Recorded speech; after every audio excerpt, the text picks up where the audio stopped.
Hey everyone, this is my favorite thing to do with fish, okay? I know we talked about filleting fish and smoking fish and all these things, but in the end, there's nothing better to me than the bacon of the sea. So keep those skins, make sure before you fillet them to do yourself a favor and scale them so that it's easy and you don't have to worry about it afterwards. Trying to scale fish once it's skinned is brutal. So take that fish, just rinse it, go ahead, dry it, and I know our goal is always to keep, the least amount of fish on the skin, so you have just a piece of skin, you throw it away, but I like to leave just little pieces of belly on there because they're so juicy and fatty. So when you're grilling them, phenomenal. That's the best part of the bacon, right? The fish bacon. Bacon. I don't know. I think there's a name for it. I think it's called Cracklin.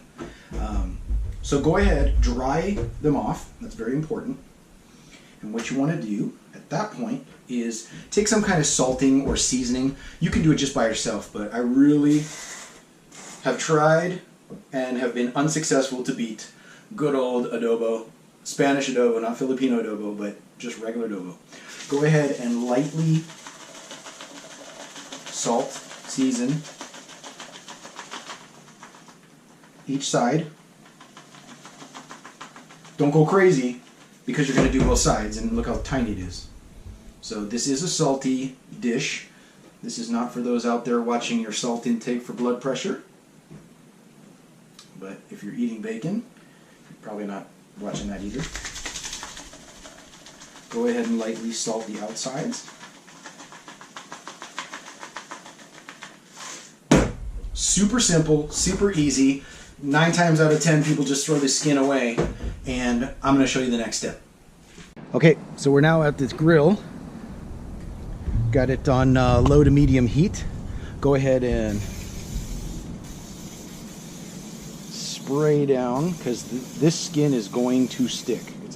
It will stick. Okay. So I also like to use just the last little bit of the fish that I didn't, just to kind of pick through the bones. This is something that I like to do. But for the skin, get your skin and go face down on the first run. A nice hot grill. Just lay it down even, and it'll start shrinking, as you can see. Get the second piece also.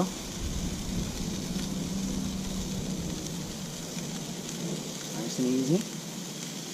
And then this is not where you want to get busy and go and do something else. You got to watch this because this will burn and it'll destroy and it'll stick. Now you don't want to be overly picky with it. You want to make sure that this really cooks solid and hard, and you want to be ready to take it off flames if that happens. So have a little bottle of water or something that you can squeeze on the water, and just to not let it burn. So we're at just over I think 11 minutes, 12 minutes now. And we're getting a lot less bubbling because this side is kind of crunched up. So let's see what we have. Let's see where we're at. Now you want to be careful, again, moving and picking it, and just in case it does get stuck, you don't want to force it. Perfect. Again. There we go. It wants to be free. Oh, look at that. You bring it back down for color. And you can see how the meat still needs more time to cook. But you're going to end up with a nice golden brown like this throughout the whole thing before you take it off the heat. If you don't cook it enough, this juice will actually rehydrate the skin, and then it won't be crispy anymore. It'll be squishy and then crunchy and then squishy and crunchy, which is good too. People like bacon like that also. Can't go wrong at this point. So at this point, you could stop and take it off and be perfectly happy, but I want to go a little bit longer to really make it crunchy so that we can add it to salad or rice or to the meal. And this is the part where you need to resist eating it. So we are at 16 minutes now, and it looks absolutely perfect. Golden brown throughout. We've got bubbling, crunchy, as you can hear. Let's go see. There's just a little bit leftover fat. Fantastic. Everything has been cooked down, and you can hear that crunching. Beautiful. Let's get that off the grill.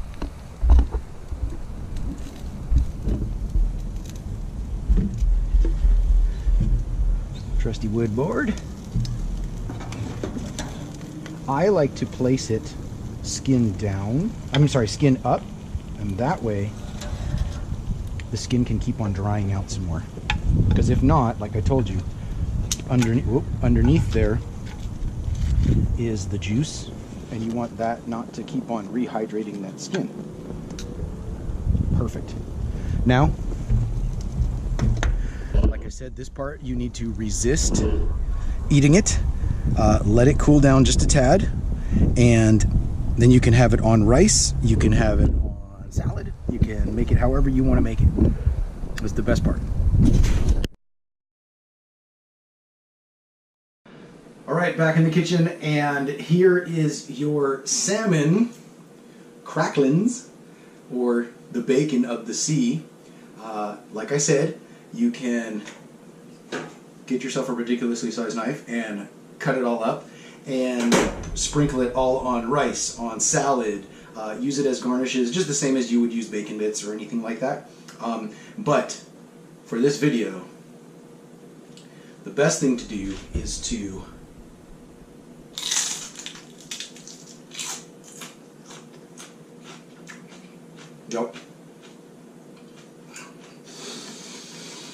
I don't think anybody's going to get any of this tonight. I'm going to eat it all.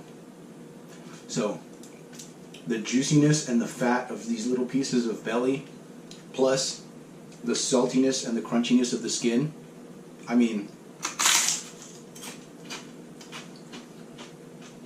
to die for. Super simple. Don't waste the skin next time. Just remember, scale it first. Go ahead and fillet your meat. Do what you're going to do with the rest of your meal. Keep the skins, dry the skin. Go ahead and, make sure to oil the grill. Always oil the grill. And don't walk away. Should take you somewhere between 12 and 15, 16 minutes to finish it up. And it's just fantastic on everything. Talk to you next time. Leave me some comments. Thanks.